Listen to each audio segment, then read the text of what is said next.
Sherlock Holmes and the Case of the Murderous Beast.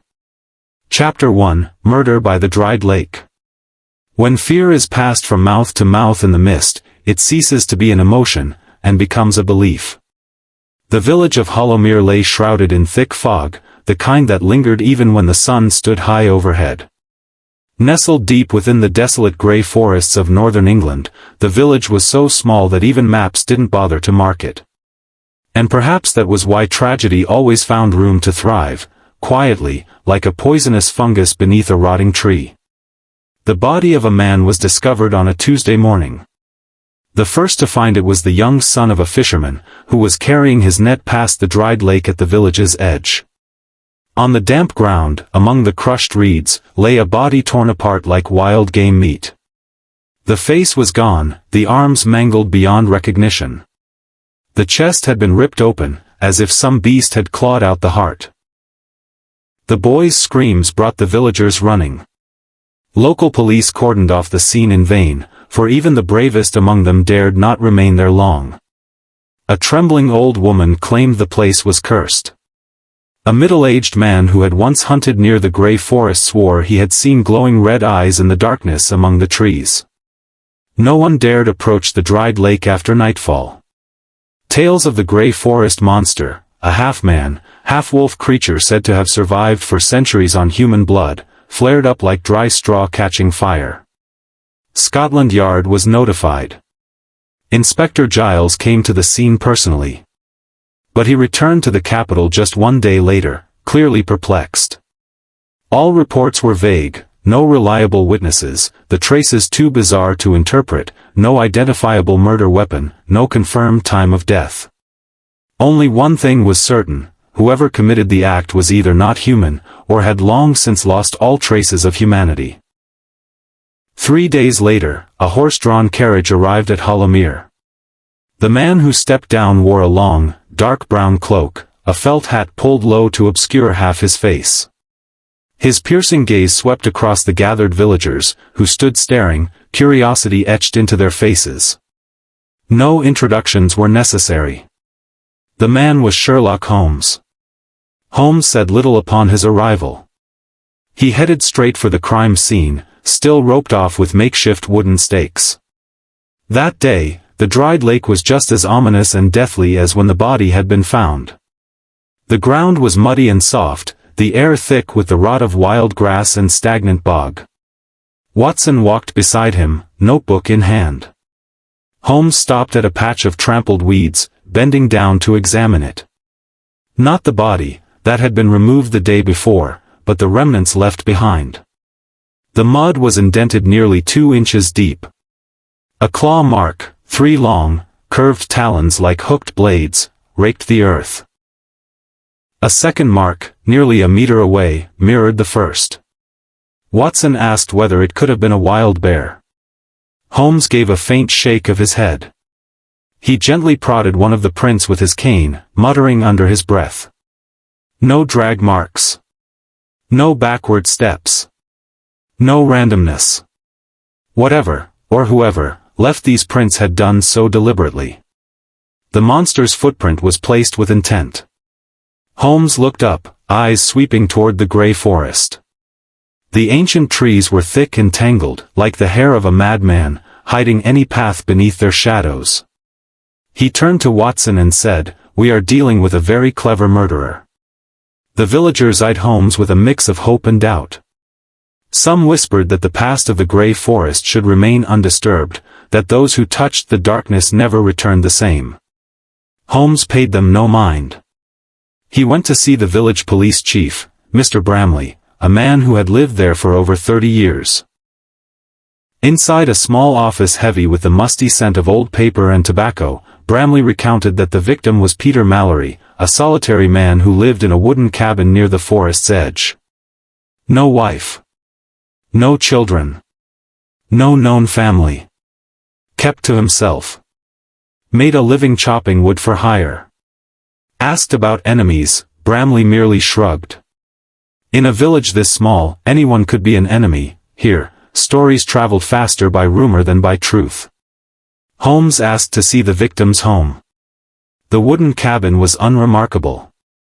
A brick fireplace, a messy bed, a few old books, all folklore and the occult. But what caught Holmes's eye was the nearly burned-out candle on the table, its holder shattered as if it had been stomped on. Watson pointed to a charcoal sketch hanging on the wall, a tall creature with eyes like pits of fire.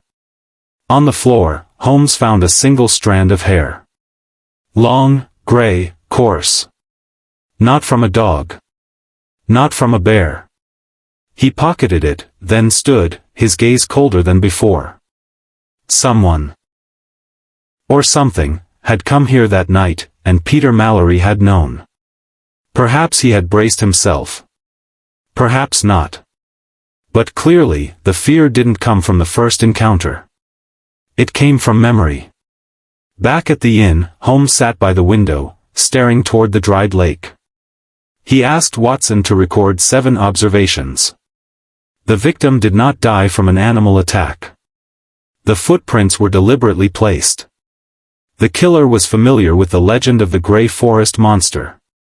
Peter Mallory was connected to something in the forest. The hair found was not from a wild animal. The house showed no signs of being ransacked, robbery was not the motive.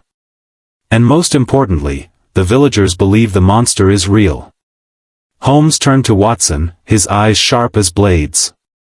Someone is using fear to kill. And the first victim may not be the last. That night, as fog rose like a massive burial shroud over Hollowmere, a howl echoed from the Grey Forest. Long, deep, and fierce, a sound as if from hell itself. Some villagers swore they saw a towering figure moving through the shadows. Holmes said nothing. He stood at the inn's porch, staring toward the faint moonlight glinting on the forest ridge, his eyes like one who already knew the truth, yet remained silent. This case is not about a monster. It's about a man, wearing the mask of one.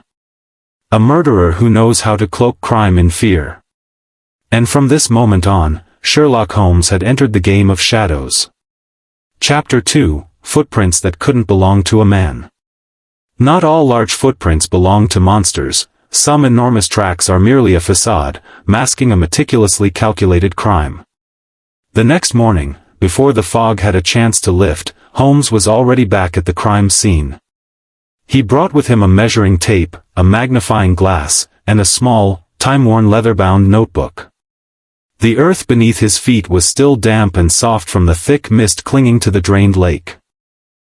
On that soft ground were footprints so absurdly large they defied belief, nearly 38 centimeters long, over 20 centimeters wide, and sunken nearly 5 centimeters deep into the soil.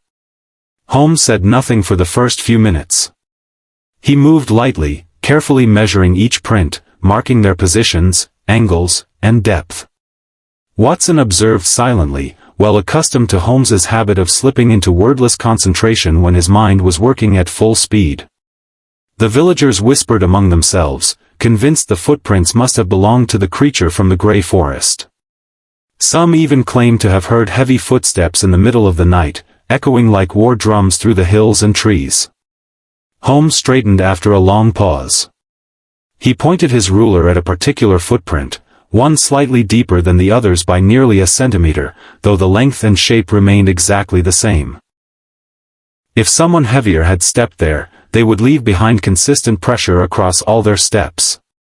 But here, only a few prints were unusually deep, while the others remained even. That indicated this wasn't the natural gait of a creature weighing hundreds of pounds. This was a fabrication. Watson nodded thoughtfully, though he hadn't fully grasped the implication. Holmes turned to point at the edge of the print. The soil around it hadn't been flung outward, no mud displaced beyond the footprint's rim. A real foot, pulling free from that depth, would have caused displacement, would have torn the ground. What was the most logical explanation? A tool had been pressed into the ground from above.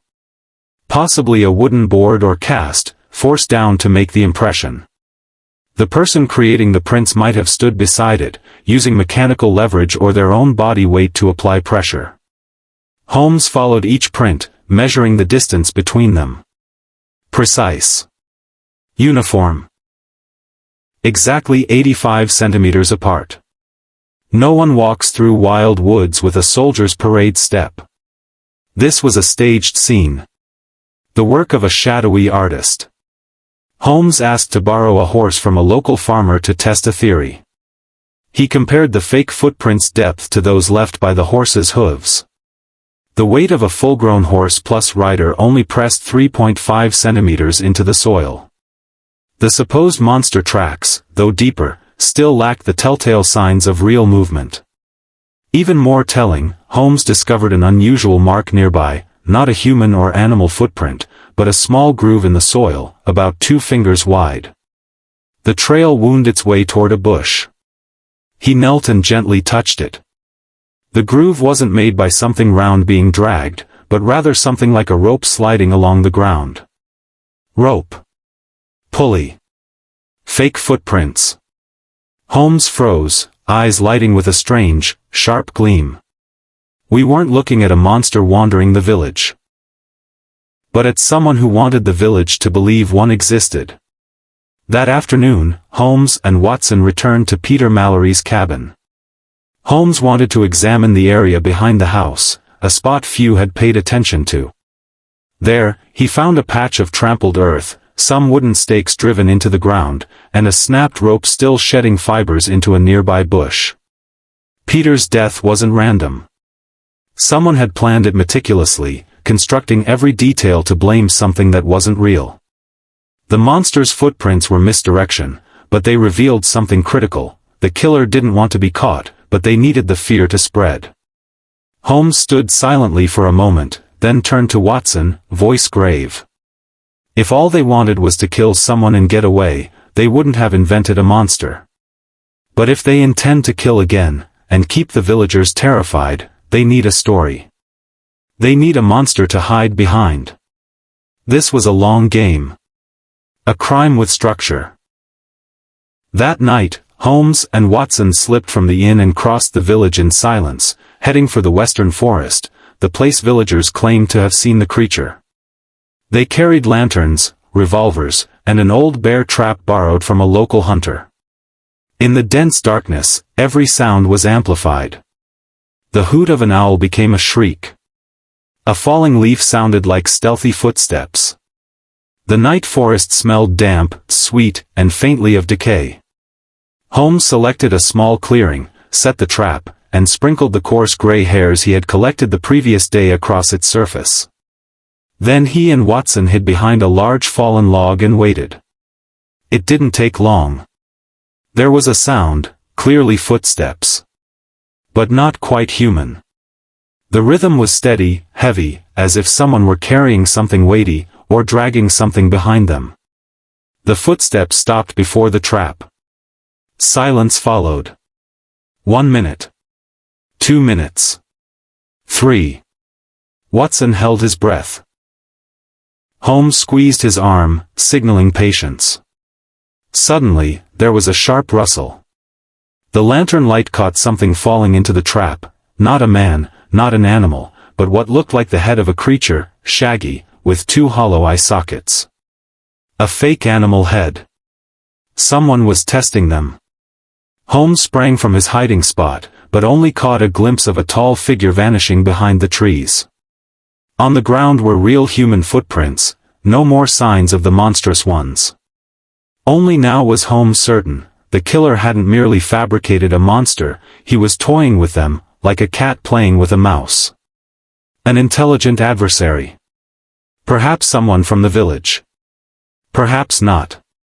But definitely someone who had lived in Hollowmere, someone who knew the legends of the Grey Forest, and knew how to weaponize them. The next morning, Holmes visited an old hunter named Garrett, a man regarded by the villagers as a living archive of local wildlife knowledge. Garrett had lived here even before the forest fire 27 years ago. He kept a collection of carved wooden footprint casts, used to teach his grandchildren how to track animals in the woods. Holmes asked to see the bear paw mold. What he found shocked him, the shape matched the so-called monster's footprint by 90%. Holmes asked gently, "Mr. Garrett, who was the last person to borrow this?" Garrett thought for a moment, then slowly replied. "No one." "Wait, 2 months ago, someone asked to borrow it for the village play. I remember now, it was that woodworker, Elliot. Elliot. A man who had lived in the village for nearly 10 years, kept to himself, never made close friends, and had once worked alongside Peter Mallory. Holmes nodded. A new name had entered the list of suspects. Back at the inn, Holmes sat writing furiously in his notebook. Watson remained beside him, careful not to disturb. After an hour, Holmes paused and read aloud. The tracks do not belong to a monster. They belong to someone who understands the human mind, someone who knows that fear does not need to be real, only believable. And in Hollowmere, where the past was once consumed by fire, that believability is born from ash, legend, and blood. That night, Holmes sat alone beneath the inn's eaves, pipe in hand, unlit. There was no smoke in his eyes, only the quiet focus of a man facing a rival mind. Watson came and asked softly, "Do you think we're dealing with a serial killer?" Holmes answered, "No. This is someone who kills with purpose. But I've yet to understand whether that purpose is vengeance, a warning, or the start of something larger."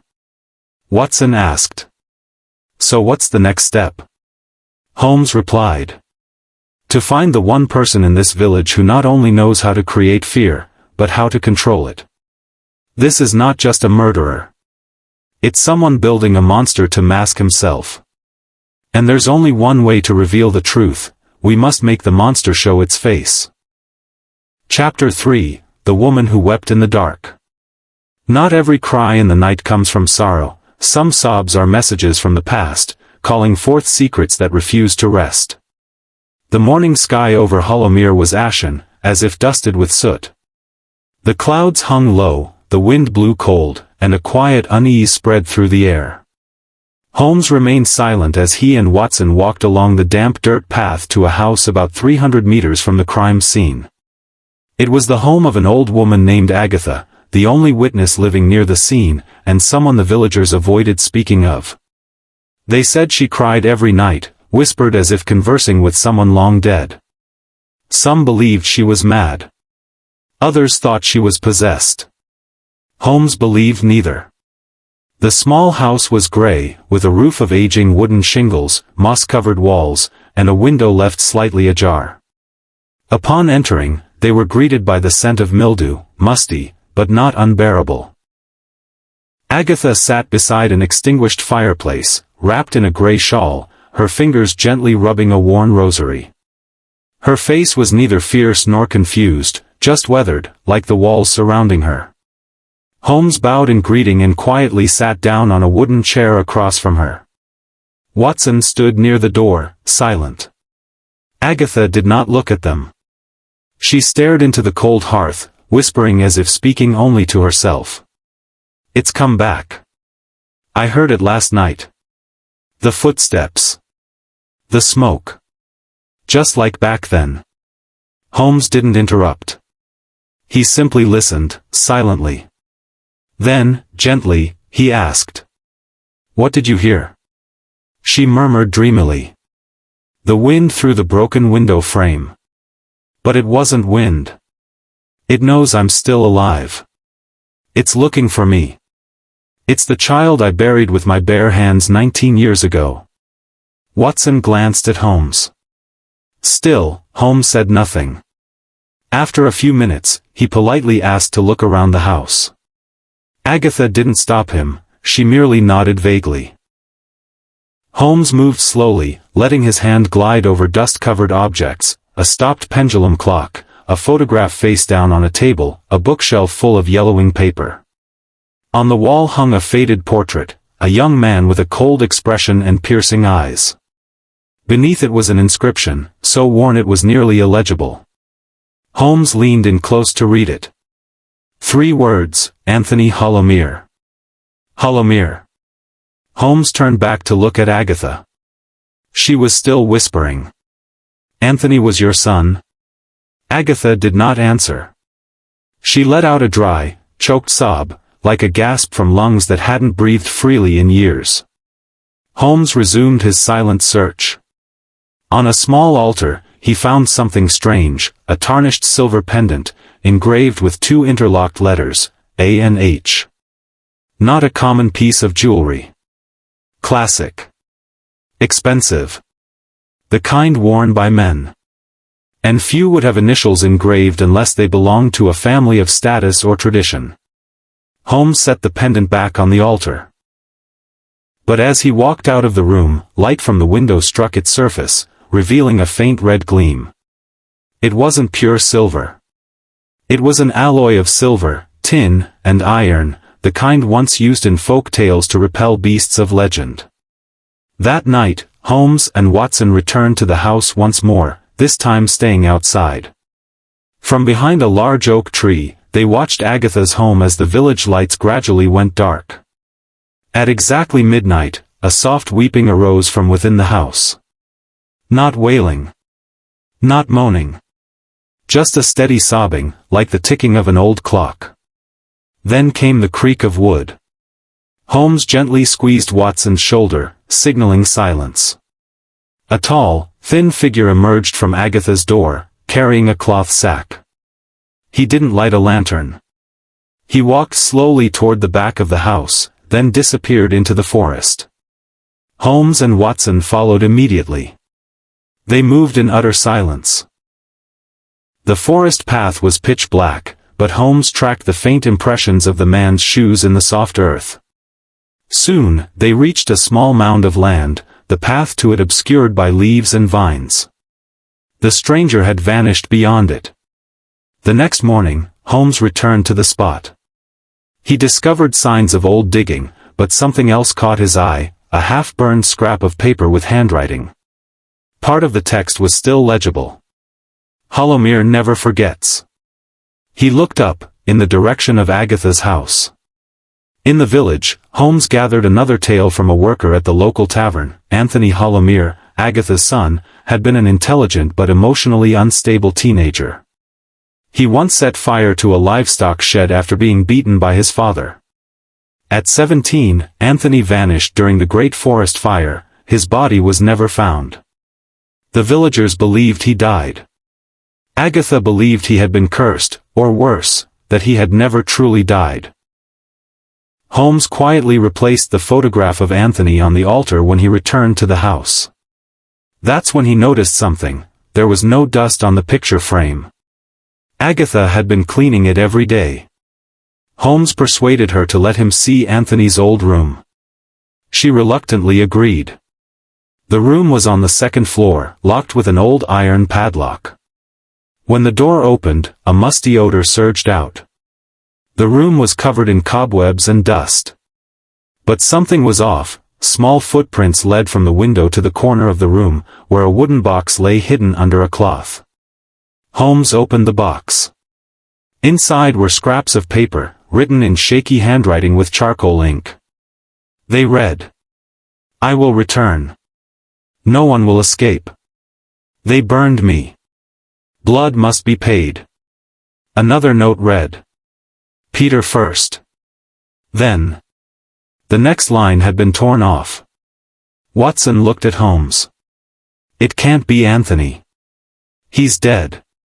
Holmes was silent, his eyes fixed on the last line. Anthony may be dead. But if someone wanted the world to think he came back, this is the perfect way.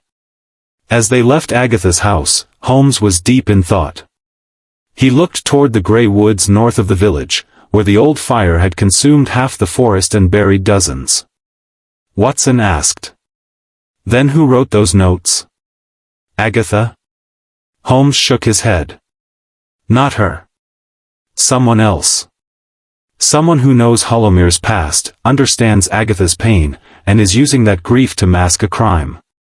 Watson asked, "What about the pendant?"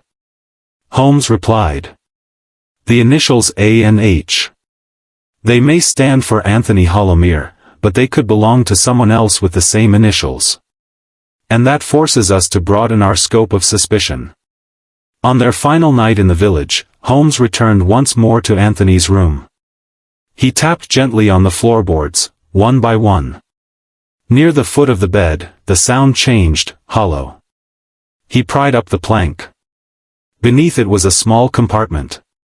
Inside was a crude beast costume. Gray fur, nearly 2 meters tall, covered in dust, and a pair of carved wooden feet, designed to match the prints found at the crime scene. Watson exclaimed. "So Anthony's alive? Or?" Holmes interrupted. "No. This is a relic. Someone hid it here. Perhaps Anthony made it once, for some game or ritual. Or perhaps someone else recreated Anthony's image to commit murder. And perhaps Agatha knows. But she doesn't dare speak." At dawn, Holmes visited Agatha one final time. He held the pendant before her and asked, "Where did you find this?"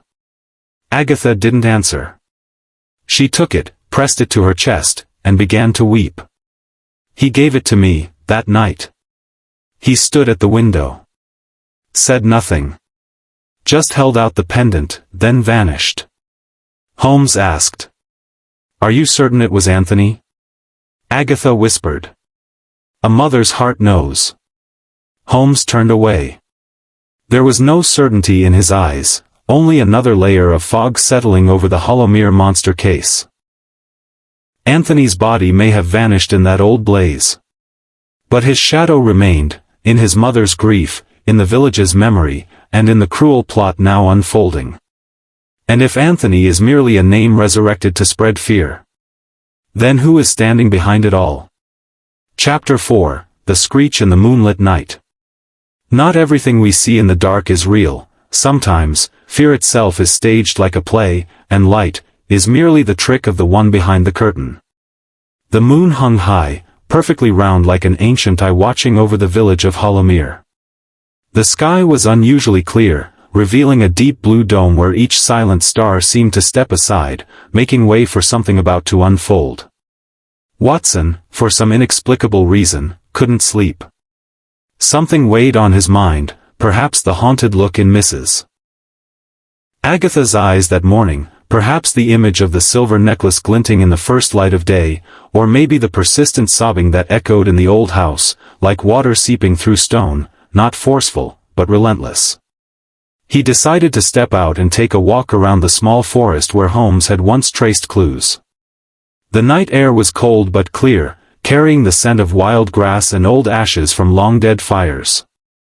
Watson ventured deeper into the woods, gripping his lantern tightly, his eyes scanning each bush and tree. The silence was so absolute that even the slightest sound felt deafening. Then he heard it. A long screech, high-pitched, rising from the edge of the woods. It wasn't an animal. Nor was it the wind. It was like metal scraping against metal, or claws scratching on dry wood.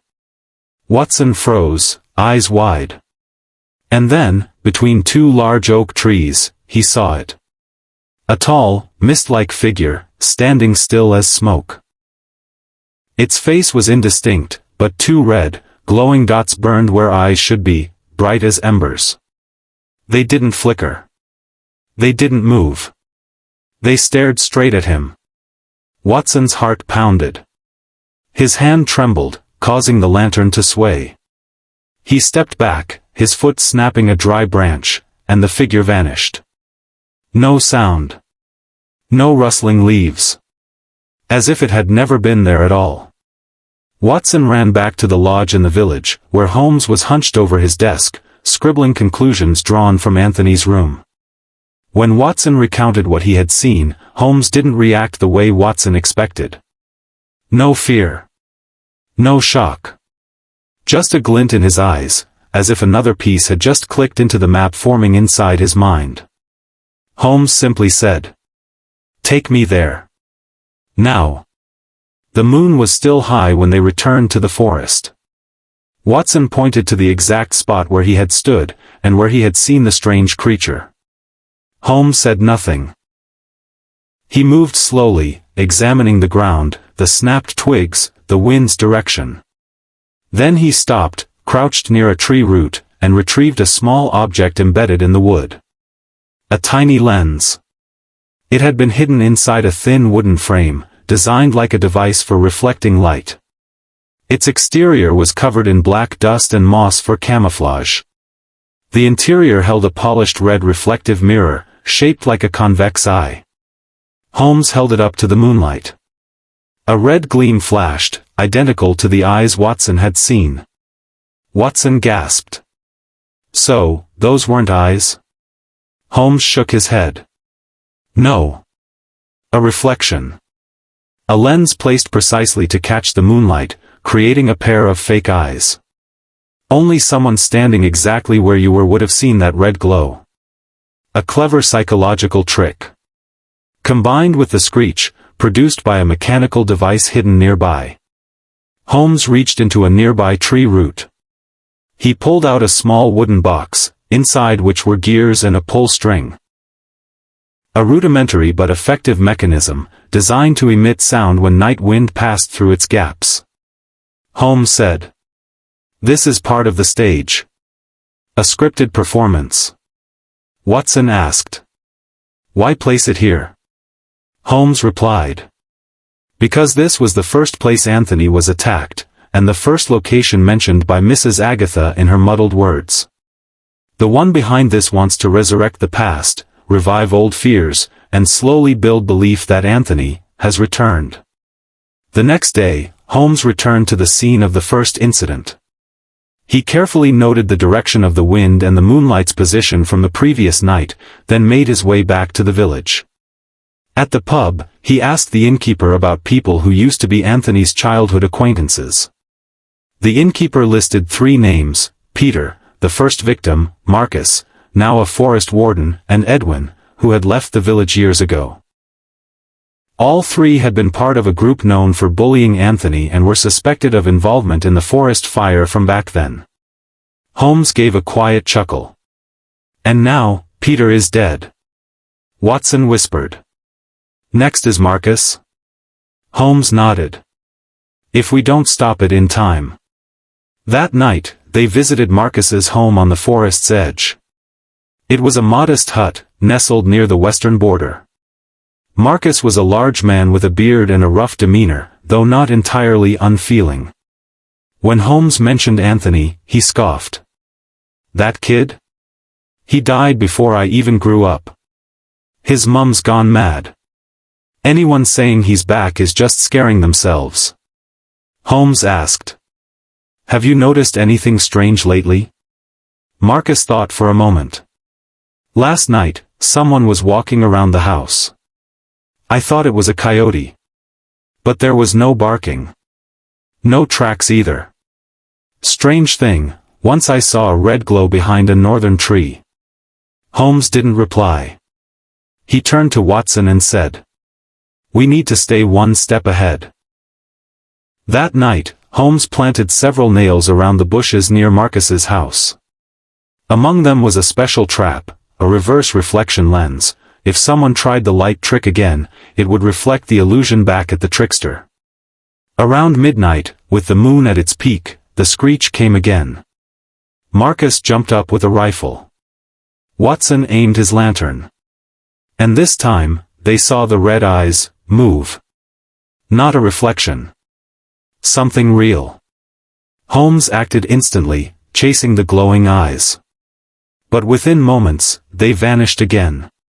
Where they had stood, Holmes found a mask made of animal fur, embedded with small lenses. Behind the fabric, he discovered a neatly folded piece of paper, with a single line written in black ink. 2 remain. Holmes handed the note to Marcus, who now looked completely sober. Watson whispered.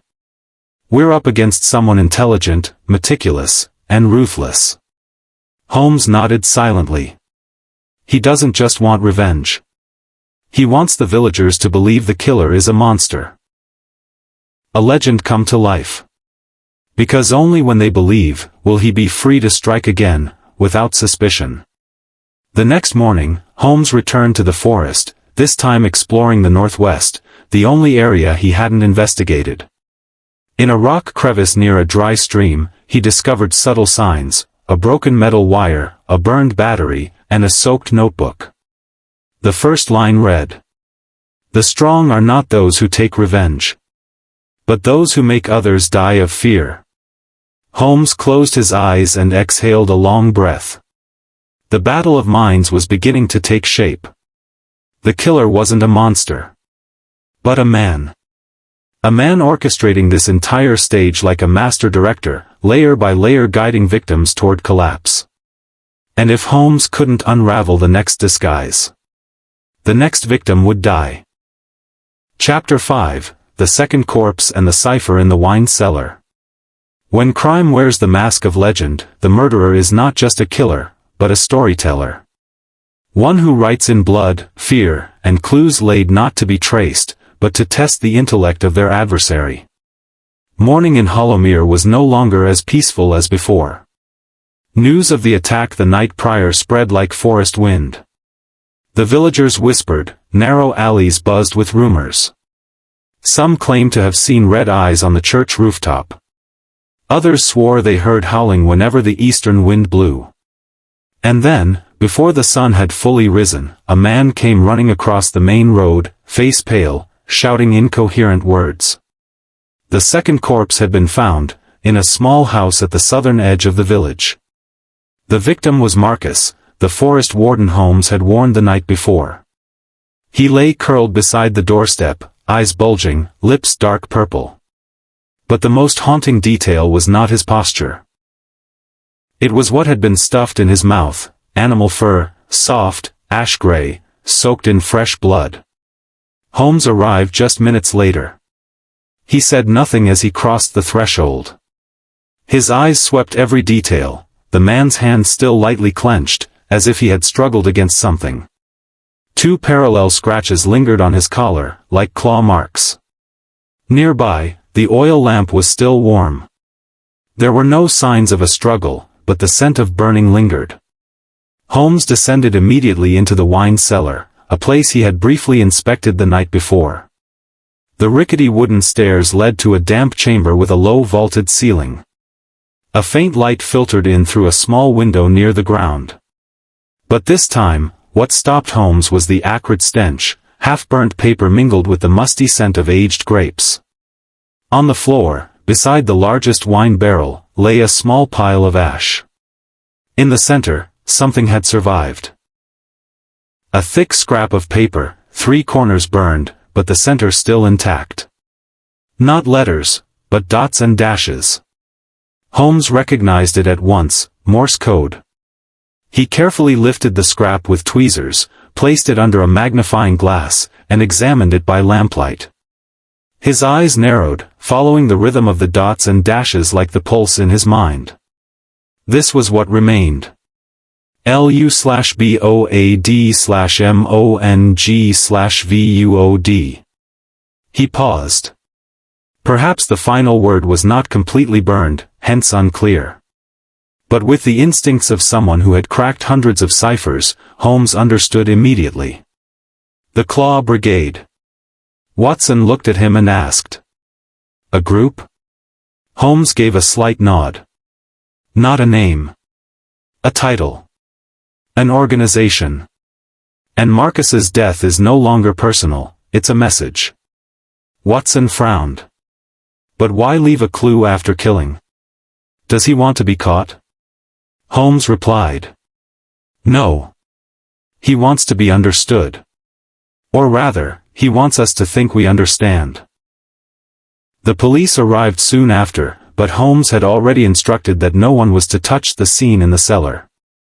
He stood alone for hours in the chamber, as though speaking with the shadows. He followed the trail of ash and discovered a piece of burnt wire. It smelled of kerosene, and faint black ink marked part of it, clearly the remains of a document hastily destroyed. But why hadn't the killer burned it all? Or, had he wanted Holmes to find it? Upstairs, in Marcus's bedroom, Holmes found a small notebook beneath the pillow. The first few pages contained vague notes, but the last page had been torn. The remaining half bore a number, 171221. Watson asked. A date? Holmes shook his head. No. Coordinates. They examined a map of Hollowmere. 17, 12, 21 pointed to a place few paid attention to, an old storage shed, about 2 miles southeast of the village, near an abandoned quarry. Watson looked at Holmes. "Are we going?" Holmes nodded. "There are no monster tracks leading there. But there are traces of intellect, and secrets waiting." The shed was thick with cobwebs, its wooden door rotten, as though no one had entered for years. But Holmes saw it immediately, a spot on the doorknob had been wiped clean of dust. They opened it. Inside was cold and dark, the air filled with the scent of gunpowder and freshly disturbed earth. In one corner stood a large wooden crate. Inside were strange items, beast masks made of brass, fishing line, red lenses, and a thick book bound in oxhide. The book was heavy. Embossed on the cover was a claw clenching a skull. The first page read, "Training Manual, the Claw Brigade." Watson whispered. "So it's not a legend. It's real." Holmes flipped through the pages. The contents detailed how to create the illusion of a monster using optical effects, how to lead crowds into believing the irrational, how to instill fear using sound, light, and camouflage. Every technique was written like a science. One line had been underlined. "When people no longer believe in the law, they will be ready to believe in legends." Inside the book was a list, names of lower-ranking members once registered. Holmes paused at one name, Edwin Hartley. Watson asked. "Anthony's third childhood friend?" Holmes nodded. "The only one still alive. The one who vanished from Hollowmere years ago. And now, every lead seems to point to him." Watson frowned. "But if he's behind all this, why kill his own friends?" Holmes replied. "Not revenge. Purging. Completing a ritual. Or, sending a final message, that Anthony is dead, but his will has returned, through another's hand." Watson asked. "You think Edwin is the leader?" Holmes said. "I think he is the heir." Holmes returned the book to the crate, documented every detail, and sealed the evidence. On the way back, he remained silent for a long time. At last, he said, "There are 3 layers to a case. The first is evidence, blood, footprints, corpses. The second is motive. Money, hatred, passion. But the third is the deepest, the philosophy of the killer. Only by understanding that can we truly stop them." Watson asked. "And what's this killer's philosophy?" Holmes replied. "Not revenge. But transformation. He wants to create a world where people must fear in order to obey. He uses myth in place of law. Claws instead of justice. And Hollowmere is only the beginning." That night, Holmes sat by the oil lamp, sketching the outline of the case. 3 names. 3 histories. 1 deranged woman. 1 secretive organization. 2 deaths marked by legend. And an incomplete cipher. His hand paused at the last word on the scorched paper. VOD. Not VOT. Not VOL. Why? Suddenly he stood and stepped into the night. Watson followed. Holmes looked up at the crescent moon and said, "It wasn't a burnt letter. It was a wrong letter. VOD was intentional. A private code. A name reversed." Watson gasped. "A person?" Holmes replied. "Someone mocking me. With perfect precision. A killer not driven by hatred. But by the desire to force me down from reason, and into his labyrinth." Chapter 6, The Clown in the Abandoned Church. The one who sows the greatest fear is not the killer, but the one who turns death into a joke, right in the place that once stood as a symbol of faith. That afternoon, Hollowmere was blanketed in a thick layer of fog. The sun seemed obscured by an invisible hand. Everything sank into an ashen gray light, creating the sensation that time itself had stopped. Holmes stood before the rusted iron gate of the abandoned church, once the spiritual heart of the village, now a sanctuary for what had been forgotten. Watson stood beside him in silence. No one spoke. The door ahead, slightly ajar, seemed to be waiting for them to step through. 10 years ago, the church had suffered a minor fire. Since then, it had been left deserted, becoming a hangout for mischievous children or a shelter from the sun for the drunken. But Holmes believed that, for the one staging this monstrous drama, this place was not merely a ruin, it was a stage. Inside the church, pale light filtered through shattered stained glass windows, casting distorted patches of color on the gray stone floor.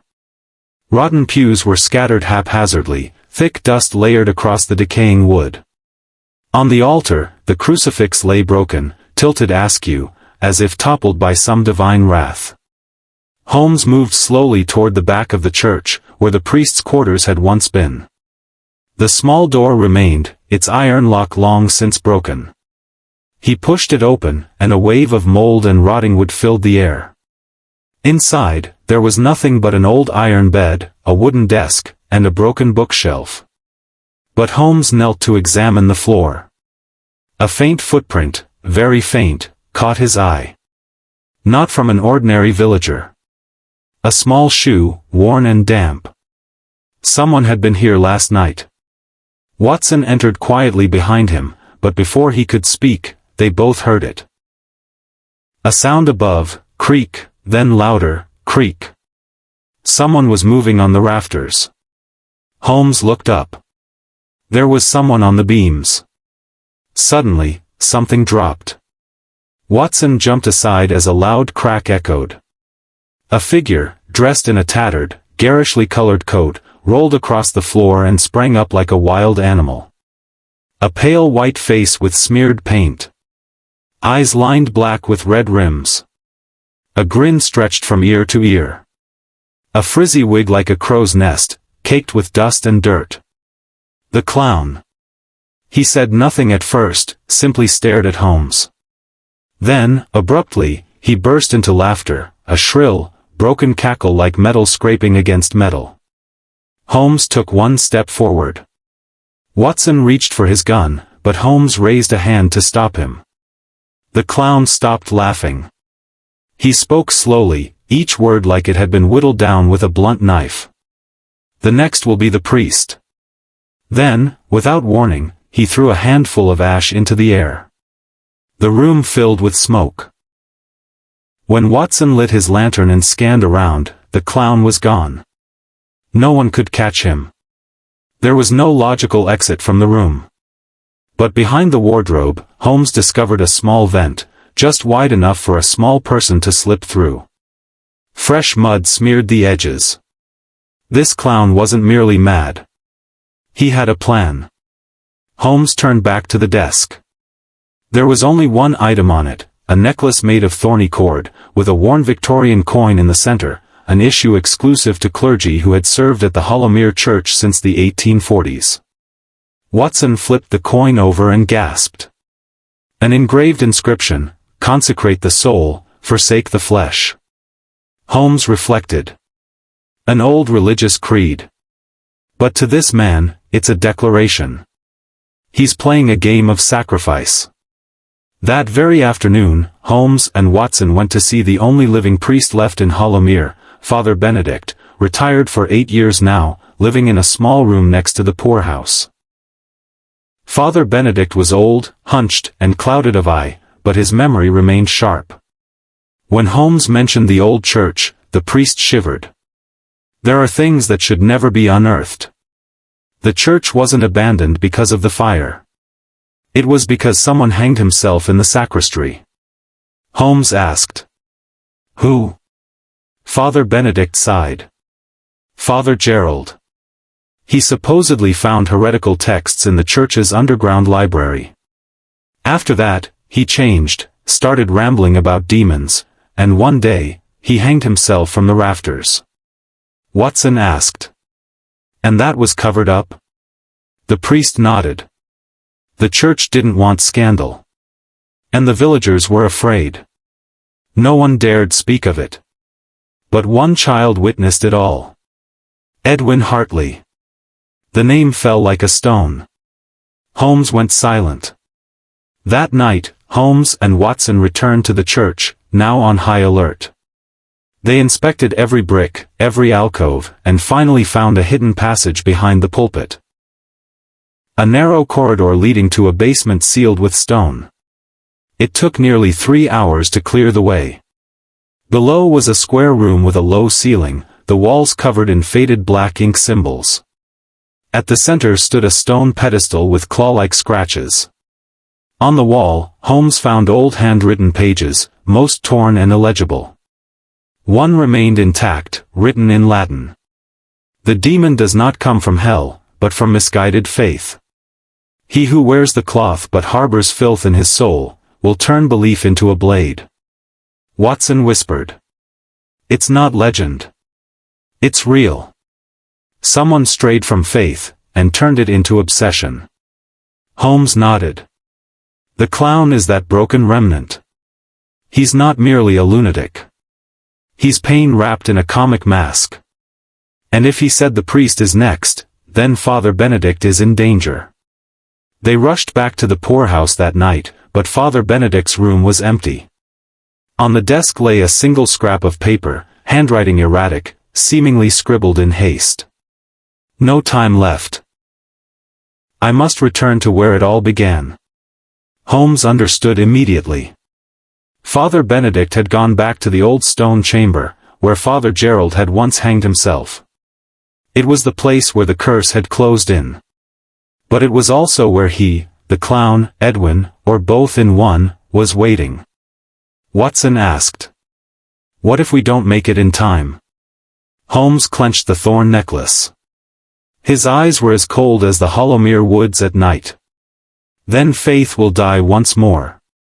But this time, I won't let that happen. Chapter 7, The Blood-Soaked Past of Hollowmere. No monster is born of hell, only of a past left unforgiven. And it will always return to collect its debt. The morning after the encounter with the clown in the ruined church, Holmes returned to the local police station with a clear request, the complete archives of Hollowmere for the past 30 years. Chief McNeil hesitated at first, but after a razor-sharp glance from Holmes and the presentation of a long-unused identification card from Scotland Yard, the file room was opened without another word. In the damp archive room, the records were crammed together, thick with dust. Holmes turned each page as if peeling away layers of soil from a buried corpse. Watson stood silently beside him, his gaze growing heavier with each line Holmes read aloud. Until Holmes stopped at a faded folder dated October 7, 27 years prior. The title read, The Hollowmere Incident, The Great Fire of Ashford Forest. Holmes sat heavily in a chair and opened the file. And he read. It was a moonless night. Ashford Forest had suddenly gone up in flames, the fire reaching the treetops. It spread as though someone had drenched the area in gasoline. Villagers rushed to help, but all rescue efforts proved futile. 13 people died. Among them was a family rumored to be descendants of medieval witches, the Hollow family. They had lived in seclusion in a wooden cabin deep within the forest, a place villagers referred to in whispers as the Grey Shack. According to the report, there were signs of accelerants around the house, but the police at the time concluded it was due to dry wood and pine resin. The first contradiction. Next, notes on the bodies, only 12 were recovered. The 13th, eldest son of the family, named Albert Hollow, was never found. No ashes, no bones, no trace. A line at the bottom of the file, underlined in red ink, case closed. Insufficient evidence to determine cause of fire. Holmes closed his eyes, piecing the fragments together. The clown. The letter he left behind. The warning, the next will be the priest. The name Edwin Hartley, mentioned by Father Benedict. But in the list of those living near the forest at the time, there was no one named Edwin. However, there was a note in the casualty report, the Hollow family had 3 children. 2 daughters, confirmed dead in the fire. The eldest son, Albert Hollow, was listed as missing. Holmes murmured, as if speaking to himself. Albert Hollow. A.H. The necklace in Mrs. Agatha's house. The old woman who often cried at night. Could she be Albert's mother? Holmes turned to Watson, his voice cold and sharp. We're not dealing with a madman. We're facing a soul that survived the flames.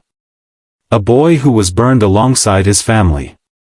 A child who has carried hatred for nearly 3 decades. They returned to the wooden house where Mrs. Agatha lived. She was not at home. But Holmes followed the wet footprints on the ground, leading toward the forest, along a path once blocked off due to a landslide. Watson asked quietly. If Albert is still alive, where has he been living all these years? Holmes replied, eyes fixed on the trail. The only place no one dares to go, Ashford Forest itself. They followed the tracks for nearly 2 hours, weaving through dense forest, crossing a narrow stream, and slipping between moss-covered rocks. Then they stopped. Before them lay a patch of scorched earth. Though the forest had regrown, this place remained dead. Sparse grass had returned, but the air felt frozen in time. A wooden rooftop emerged. Not a new house, just the foundation of what remained of the gray shack. Someone had rebuilt it. Not fully. Just enough for shelter. Inside the shack stood a small stone altar, covered in animal fur and red-painted claws. On the walls hung dozens of clay masks, cracked, distorted, twisted like faces torqued by agony. At the center was a strip of animal hide, inscribed in dried blood. I did not die. I was reborn in the ashes of false faith. Watson stepped back. Holmes stepped forward and picked up a small object on the table, an aged letter, sealed with red wax that had never been pressed shut. The letter was addressed to Father Gerald, the priest who hanged himself in the church. The handwriting was uneven, but heavy with emotion. You promised to protect us. But you let them burn my home. I saw you watching. I will make every priest of Hollowmere pay. Even if it takes 100 years. Albert Hollow. Holmes gently placed the letter back down, as if holding a curse in his hands. The past had been uncovered. But new questions emerged. If Albert survived, who raised him through his childhood? And how did he learn to forge clues, craft masks, use Morse code, and design the symbol of the Claw Brigade? This was not the mind of a savage. It was the product of someone taught, or a victim of a warped doctrine. Watson whispered. Perhaps he's not just Albert. Perhaps he's the outcome of secrets buried by the entire village. Holmes said nothing. His eyes drifted toward the hilltop where the ruined church still stood. The blood-soaked past of Hollowmere wasn't just recorded in police files.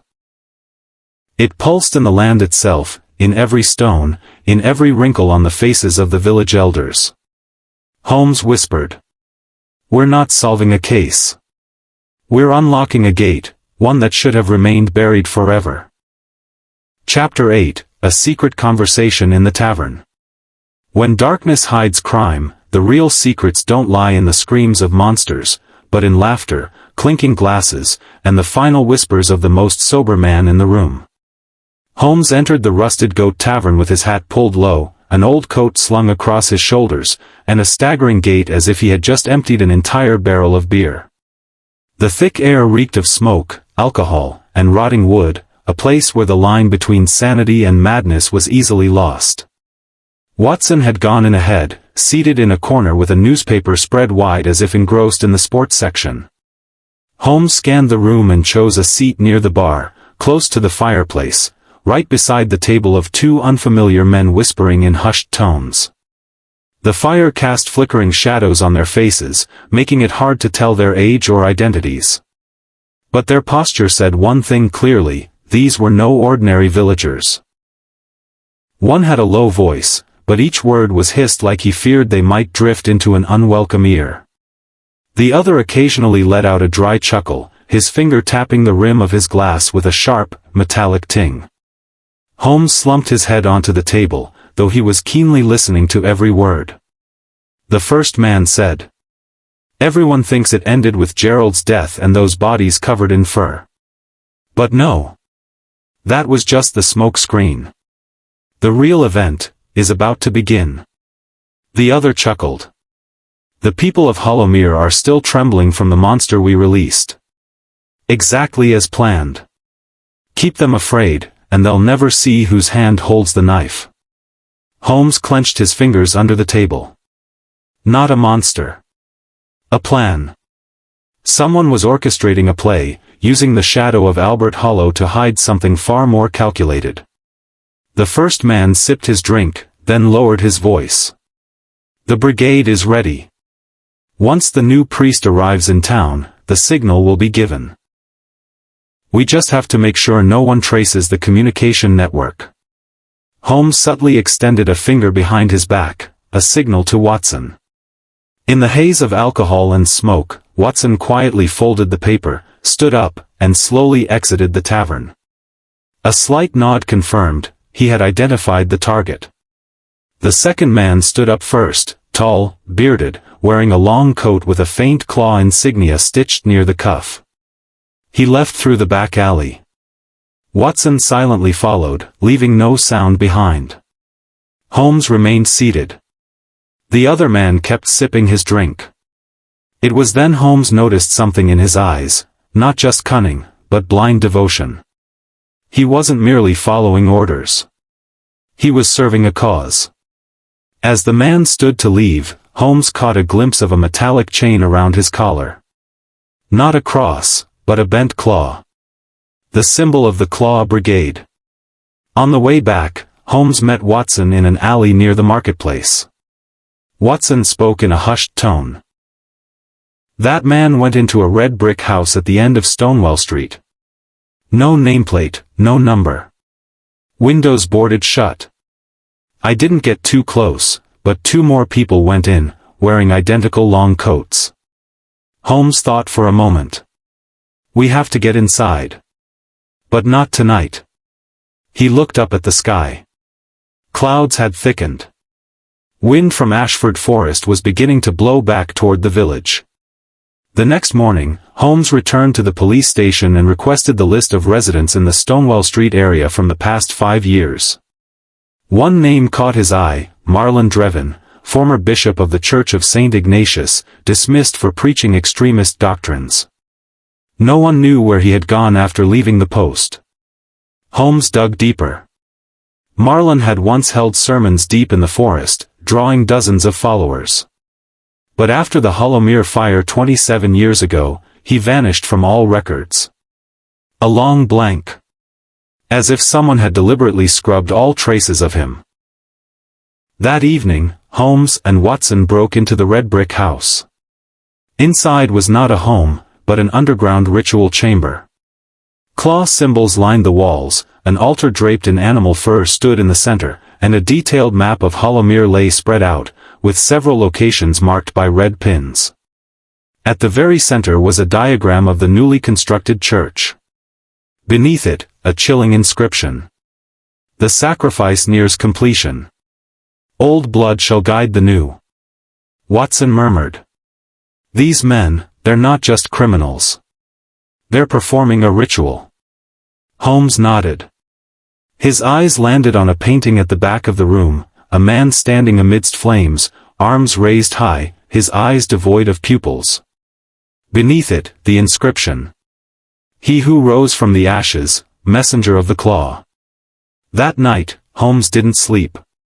He assembled every piece of the puzzle. Albert Hollow disappeared. But his name was used as a symbol.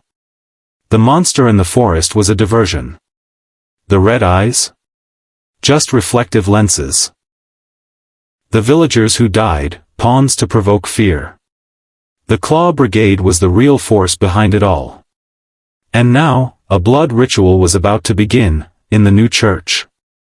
Holmes knew they were no longer just solving a case.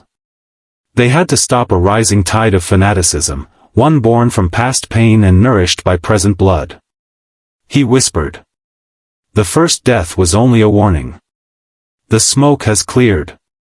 Now, we step into the eye of the storm. Chapter 9, The Room Beneath the Earth. The truth never lies on the surface, it is hidden deep in places where light cannot reach, where the human soul reveals its darkest essence. Watson had followed the stranger who left the tavern the previous night. The man wound through narrow alleys, slipped past the early morning market, and disappeared into an abandoned shop on the western edge of Hollowmere. The building was decrepit, its tiled roof partially collapsed, the windows boarded shut, and the crooked signboard now just a few splintered pieces of wood hanging at an angle. Watson stayed at a distance, silently observing. The man wasn't alone. A second figure arrived a few minutes later, exchanged a few brief words with him, and both vanished inside through the back entrance. Without hesitation, Watson returned to find Holmes. By the time they came back, night was falling. The wind was colder than usual. Wisps of mist from Ashford Forest seemed to creep even into the stone foundations of the town. Holmes pushed open the rotting wooden door, which groaned faintly in the silence. Inside was thick darkness and the stench of damp. Broken shelves lay scattered, and the floor was coated in a heavy layer of dust. But amid the gloom, an old rug lay misaligned, skewed compared to the worn patterns on the floor tiles beneath it. Holmes pulled the rug aside. Beneath it was an iron trapdoor, locked. Though old, it was free of dust, meaning it was used regularly. Watson looked at Holmes and gave a silent nod. Holmes drew a small iron pick, slid it into the keyhole. A few seconds later, there was a soft click. The heavy door creaked open, revealing a spiral stone staircase descending below. The musty smell deepened into something more sinister, the scent of rusted iron, compacted earth, and somewhere in between, dried blood. Below was a wide, low-ceilinged chamber, lit by the flickering glow of a few dying candles. Strange symbols were painted across the walls, faun-like shapes, wolf tracks, and numerous ancient glyphs no one could decipher. At the center stood a stone altar, its surface etched with grooves designed to funnel blood into a basin below. Upon it, the dried stains were almost black. A sharp, metallic stench filled the air. Watson shuddered. This isn't just for show. This is a place of real sacrifice.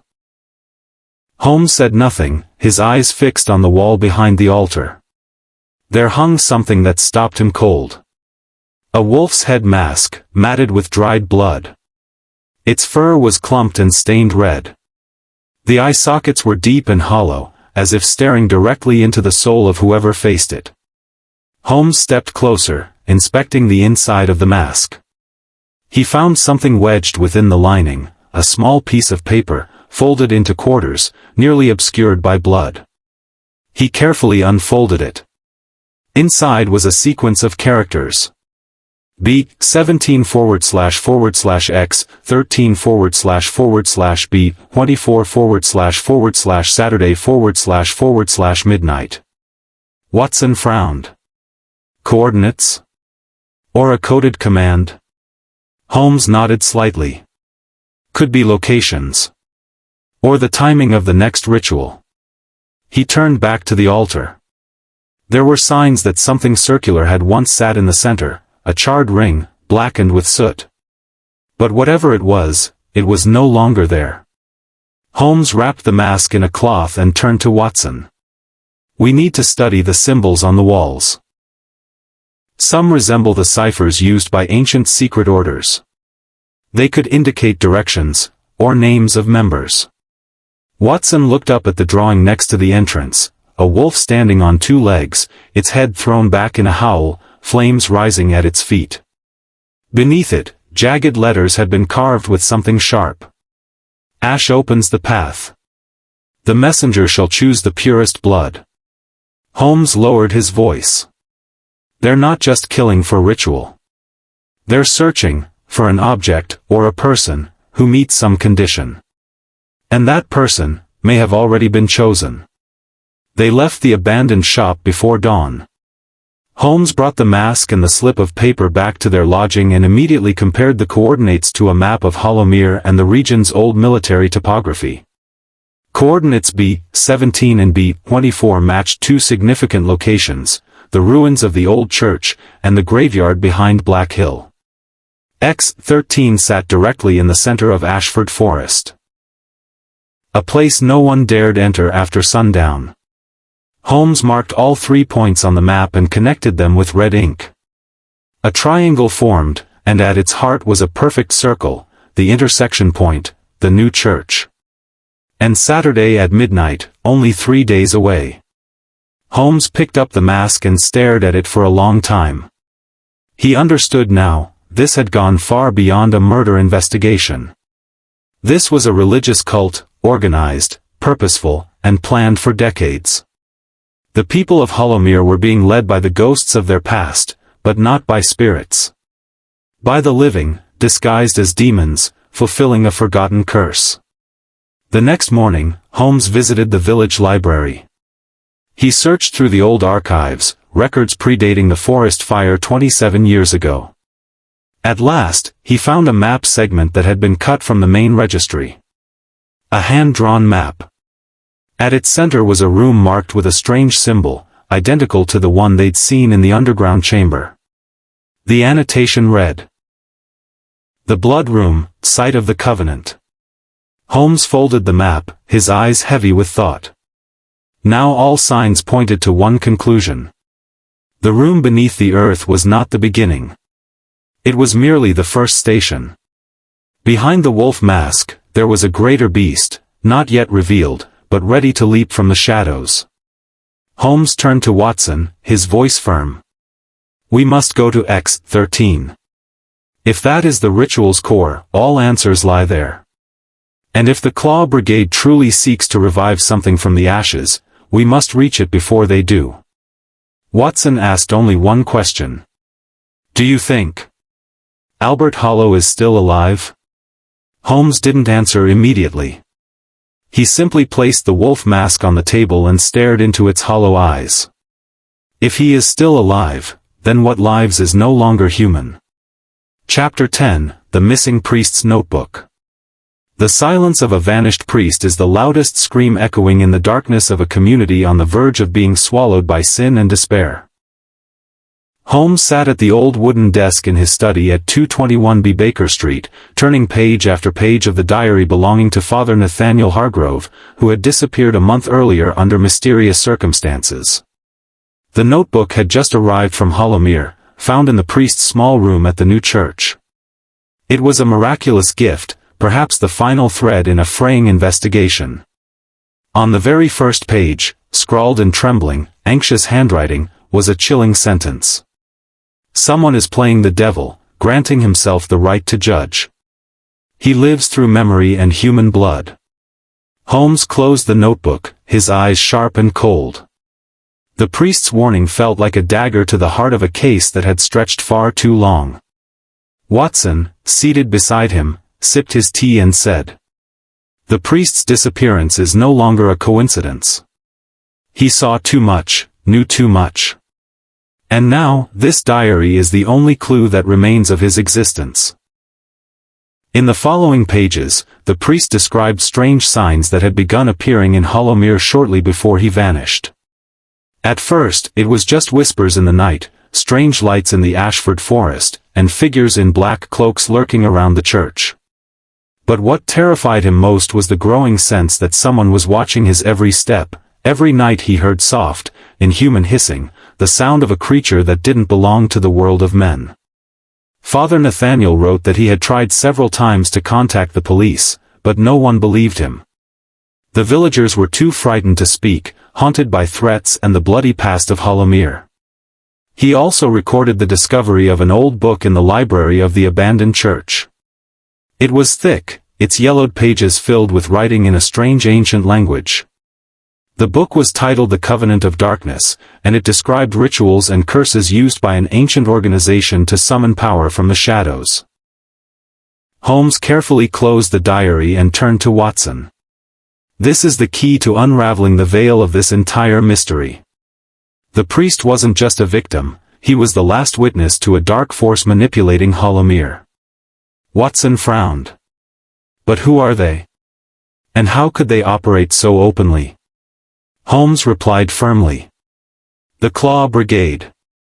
Watson immediately remembered the half-burnt scrap of paper from the wine cellar, encoded in Morse, referencing that very name. A brutal organization, long rumored to exist in the shadows of unsolved crimes, where blood and terror spoke louder than words. In the diary, the priest also wrote of a particular man, a former member of the brigade who had turned against them and tried to dismantle their dark agenda. This person bore the initials AH, matching the inscription on the necklace found in old Agatha's house earlier in the case. Father Hargrove believed this man to be Albert Hollow, the eldest son of the witch family that had supposedly died in the fire 27 years ago. Rumor claimed he never truly perished, that he had lived in hiding within the village, secretly working to stop the revival of the criminal cult. Holmes lifted his gaze, as if piercing the fabric of time. Albert Hollow may be the key to lifting the shroud over Hollowmere. But to find him, we must follow every remaining trace, both past and present. Watson said solemnly. Then this case is no longer just about finding a murderer, it's a battle against a force more dangerous than death itself. Holmes nodded, his voice low. Indeed. Darkness rules Hollowmere.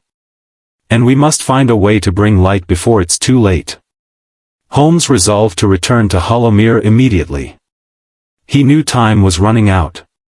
Saturday, the date specified in the cipher found in the underground chamber, was drawing near. The underground room, the abandoned church, Ashford Forest, and now the new church all formed a deadly triangle, preordained. Holmes and Watson planned to approach each of these locations in turn while conducting a deeper investigation into Father Nathaniel Hargrove and his known associates. That very afternoon, Holmes paid another visit to old Agatha. He needed to verify the link between the AH necklace and Albert Hollow. The old woman still wept at night, but now her face seemed a touch more lucid. Holmes asked gently. Do you recognize this necklace? Who did it belong to? The woman sighed, her eyes distant. It belonged to my son. Albert Hollow. He disappeared when the forest burned. I've always believed he didn't die. Lately, I've heard him calling my name in dreams, seen him in the shadows. Holmes gave a single nod. We need to find him. If he's working to stop them, we must work with him. Meanwhile, Watson re-examined the scene of the most recent murder. The victim's mouth was stuffed with animal fur, clear evidence of a deliberate ritual. On the walls, claw marks were etched, almost as if trying to communicate a secret message. He copied the scratches carefully, then returned with Holmes to analyze them for any hidden code or clue. That night, Holmes returned to their lodgings and reopened the diary, carefully studying the priest's warning, especially the part that described the one who plays the demon. He is not merely a man.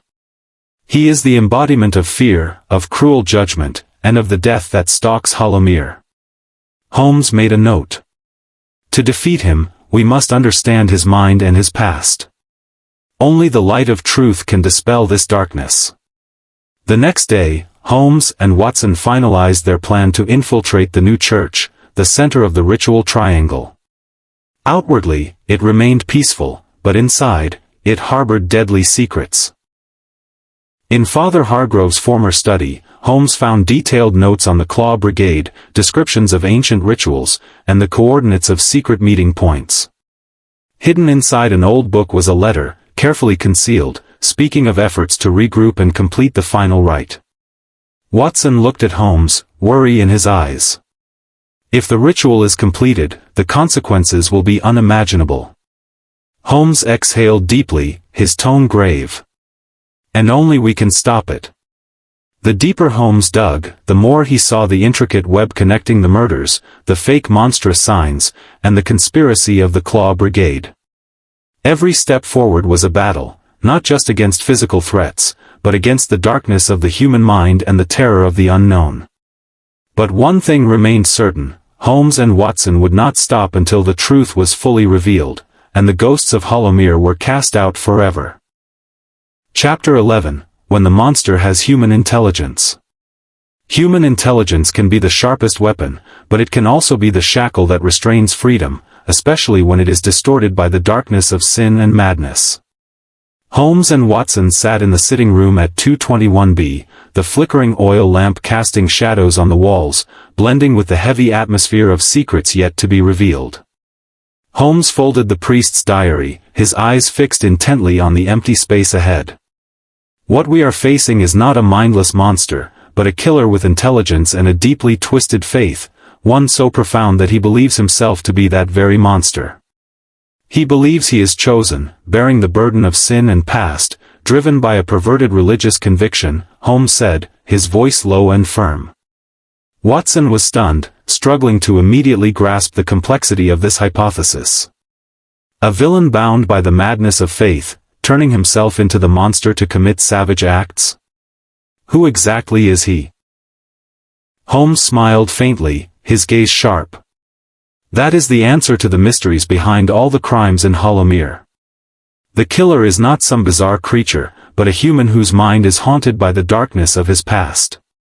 He hypothesized that this individual is Albert Hollow, the eldest son of the Witch family, who was never found after the forest fire 27 years ago. He lives in the shadows, not only hiding from the outside world but also forcing himself into the role of the monster, a symbol of punishment, judgment, and sin. Watson reflected on the traces they had gathered. Each crime scene bore gigantic footprints, warnings, bizarre symbols, and a blood-stained wolf mask. These details could not belong to an animal but bore the mark of a conscious being, with plans and profound motives. Holmes explained.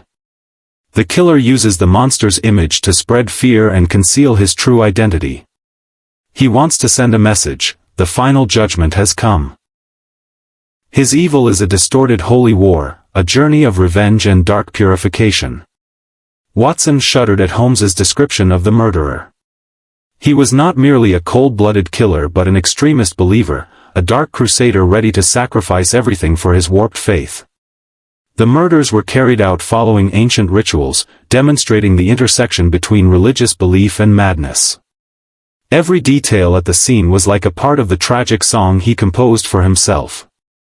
Holmes recounted the discovery of the underground room with the altar and blood-stained wolf mask. It was where the killer conducted rituals to reinforce his belief in the power of the inner monster, turning himself into a living symbol of the judgment he believed he bore. Watson suddenly recalled the words of the jester in the abandoned church: the next victim would be the priest.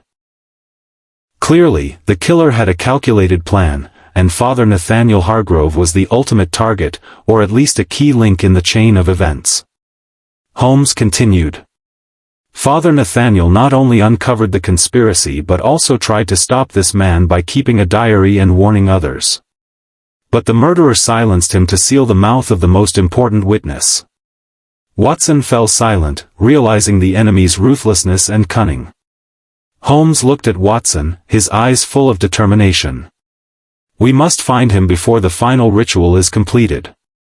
Every passing second makes him more dangerous. His madness could spread, plunging the entire village into an inescapable abyss. Watson nodded, ready to step into the battle against darkness. The investigation reached a turning point when Holmes and Watson decided to focus on tracking Albert Hollow. They contacted the village elders, examined abandoned houses, and listened to the wild tales about the man living in the forest. Every sign led to a mysterious man with a past full of blood and the pain of abandonment, the only one who could play the monster's role perfectly. Holmes analyzed Albert's psychology, believing he was torn by the loss of his family and the transformation from an ordinary man into a dark crusader. That process took years, fueled by despair, isolation, and heretical belief. He was not simply a criminal but a victim of his dark past that he could not escape. Watson recorded everything in his personal journal, deeply feeling that the struggle was not just between good and evil but also a battle within humanity itself, where intelligence and sin continuously clashed. While Holmes continued monitoring the actions of the Claw Brigade, they uncovered more arrests and fanatic believers preparing for the final ritual, a ceremony promising the return of the monster's ghost in human form. The upcoming confrontation would be the climax of a series of horrific events. Holmes and Watson would have to use all their wit and courage to find Albert Hollow before he truly became the monster in mind and deed. The mind of the monster does not lie in inhuman strength but in the distortion of human belief and intelligence. Only when that darkness is exposed can light shine again upon Hollowmere. Chapter 12, The Trap Under the Moonlight. The light of truth only shines when darkness is pulled out from its hiding place, and the most intricate trap is often the one set by memory. Holmes sat at his desk, before him a map of the Hollowmere forest and detailed notes about the horrific forest fire that happened 27 years ago. Every line of events, every piece of evidence collected was carefully considered as he prepared an ambush that could not fail. Holmes knew well that the one they were hunting was not a supernatural creature, but a man crushed and distorted by his past. Holmes's idea was to reconstruct the scene of the forest fire, to recreate the chaotic and haunting atmosphere of that day to lure the killer out. He believed that dark memory was the very bait Albert Hollow, the murderer, could not resist. Every detail was meticulously arranged in the forest area near the site of the first crime to stimulate his deadly nostalgia and memories. Watson could not help but admire the meticulousness and subtlety of Holmes's plan. They began reconstructing the forest fire scene: burnt tree trunks, thick layers of ash, the smell of smoke mingling with the cold air seeping through the leaves. Holmes enlisted the help of villagers familiar with the forest to accurately reproduce the sounds, smells, and images characteristic of that day. It was not merely a theatrical act, it was also a way to awaken Albert Hollow's psyche, still haunted by that dreadful night. Holmes knew well that he could not escape the past, no matter how many years had passed, and now the memories would drag him out of the darkness. Night fell. Under the pale moonlight, Holmes and Watson hid, observing the carefully prepared area. Simulated sounds echoed: shouts, explosions, the crash of falling trees, emitted from hidden speakers. The forest relived its bloody memories, where time seemed to stand still. Suddenly, a figure appeared in the darkness, walking hurriedly but cautiously.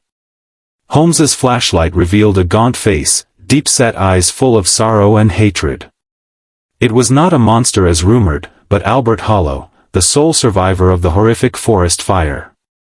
Albert stopped, standing face to face with Holmes and Watson.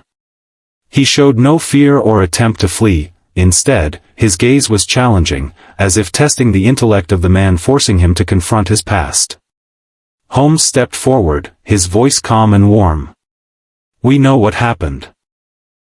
No one can run from their own darkness forever. Now it is time for you to face the truth." Albert was silent, a flicker of an unreadable light sparked in his eyes.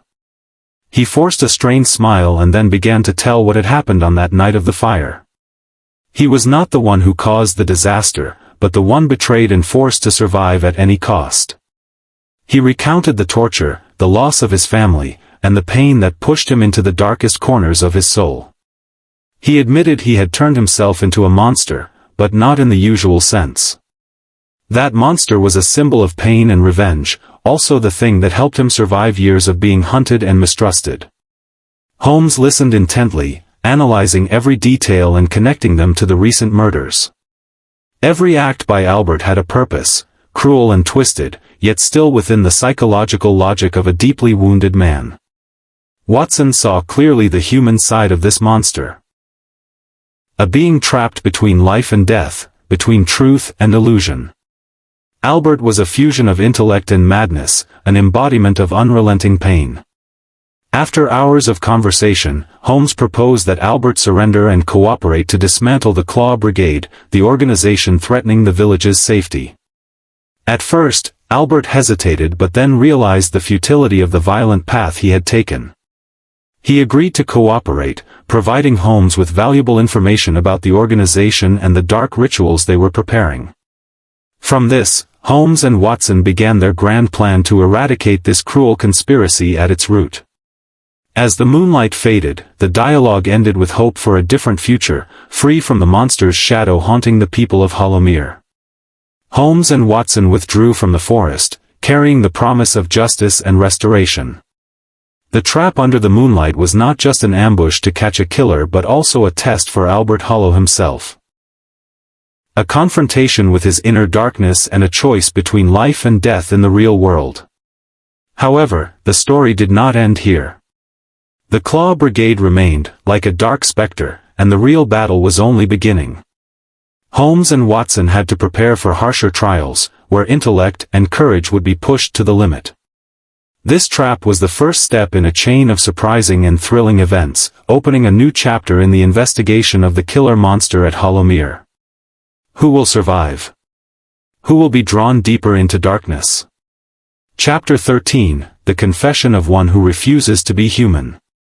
In the deepest darkness of the soul, truth is often obscured by layers of pain and unforgiving resentment.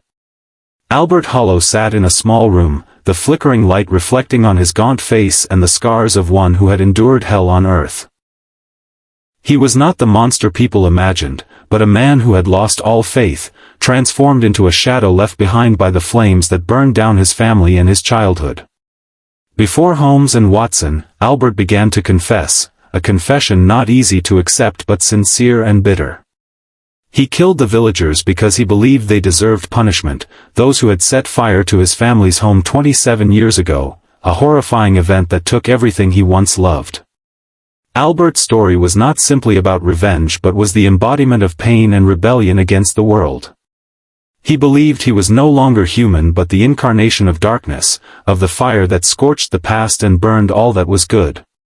The monster that everyone feared was, in fact, the image he used to hide himself, a mask to enact the justice he believed was rightful.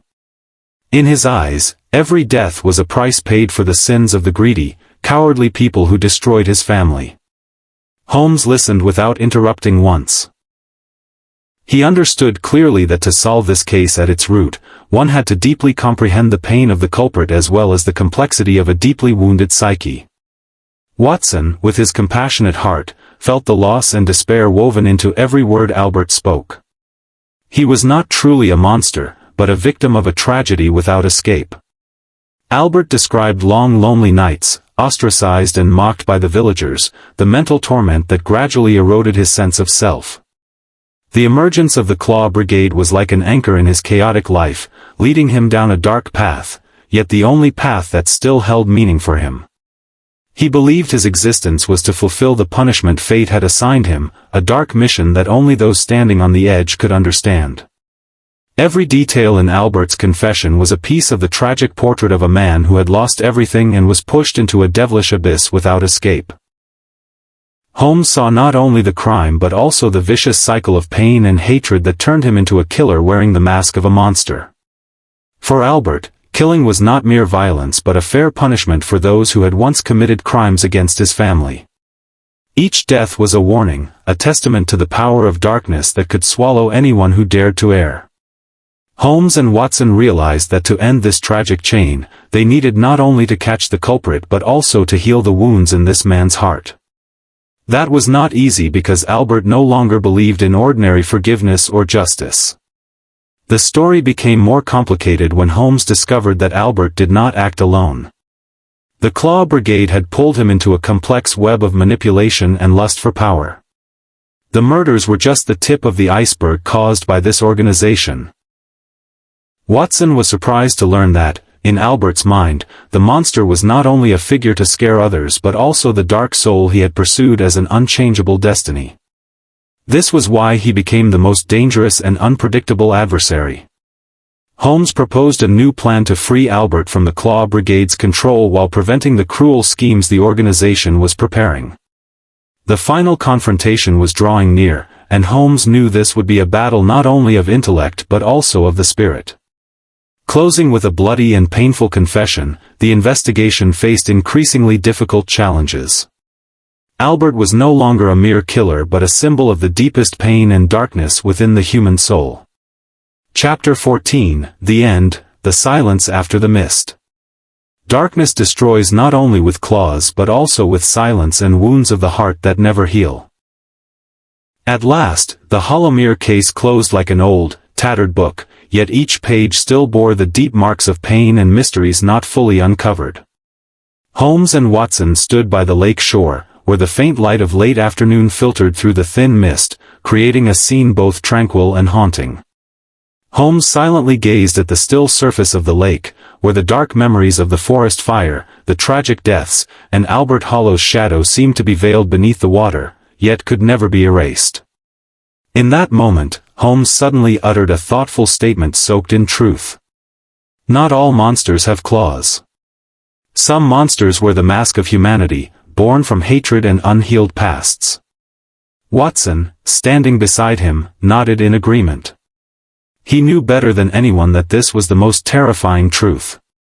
When a person is caught in the whirlwind of unresolved wounds, they can become more dangerous than any creature. Not just because of physical strength but due to the cruelty of the soul. For weeks on end, Holmes and Watson had uncovered the truth behind the mysterious murders that shook the Hollowmere region. They found that the real monsters were human beings, those burdened with pain from tragic pasts, unhealed obsessions, and even deep-seated hatred toward their own community. Albert Hollow, the sole survivor of the forest fire 27 years ago, was the living symbol of a soul warped by overwhelming trauma. He was not born a monster but was twisted by horrific events, by years of isolation and despair. Holmes recalled every detail of the investigation, every clue from each case, and Albert's psychological transformation. He understood that, though the culprit was caught, the story was not merely about a murderer. It was about human helplessness when unable to free oneself from the darkness of the past, about the danger of emotional wounds left untreated. By the lake, the steam rising from the water mingled with the cold mist, forming a dense veil as if trying to hide the scars of the tragedy. Silence enveloped the space, but it was not peace. It was the heavy silence of unresolved pain, of unspoken words, and restless souls. Watson looked at Holmes, his eyes reflected deep empathy and an indescribable sadness. He knew life was not just about brilliant lights but also about dark corners even Holmes's sharp intellect struggled to fully penetrate. Life in Hollowmere would go on, but the wounds of the past remained, silently bleeding beneath the calm surface. Holmes and Watson would leave with many unanswered questions but with the belief that justice and truth remain the only paths to healing and liberation. They knew that in a world full of darkness and deception, sometimes the worst monsters were not grotesque creatures or terrifying legends, but those tormented by their own inner demons, hatred, and ultimate loneliness. The end of the investigation was a closing filled with reflection and profound lessons for Holmes, Watson, and the people of Hollowmere. Life continued, wounds remained, and the silence after the mist stood as testimony to secrets never fully revealed. Holmes returned to London, carrying invaluable experience about the complexity of human psychology and the price of an unhealed past. Watson stayed in Hollowmere for a time to document the entire story, to illuminate the truth and warn of the dangers posed by inner shadows. Outside, the mist still cloaked the village like a mysterious curtain not yet fully torn away. But in the hearts of Hollowmere's people, the event changed them forever. They realized that monsters were not just dreadful beings from legend but sometimes those closest to them, with deep wounds unseen by anyone. Holmes and Watson, though having closed a terrifying case, knew many other stories awaited them ahead. Yet the silence after the mist in Hollowmere would always remind them that not all darkness can be dispelled by force, sometimes it can only be understood and healed through empathy and wisdom.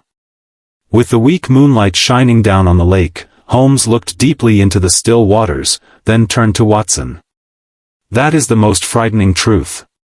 Watson nodded, knowing he had learned a precious lesson about the nature of humanity and things invisible to the naked eye.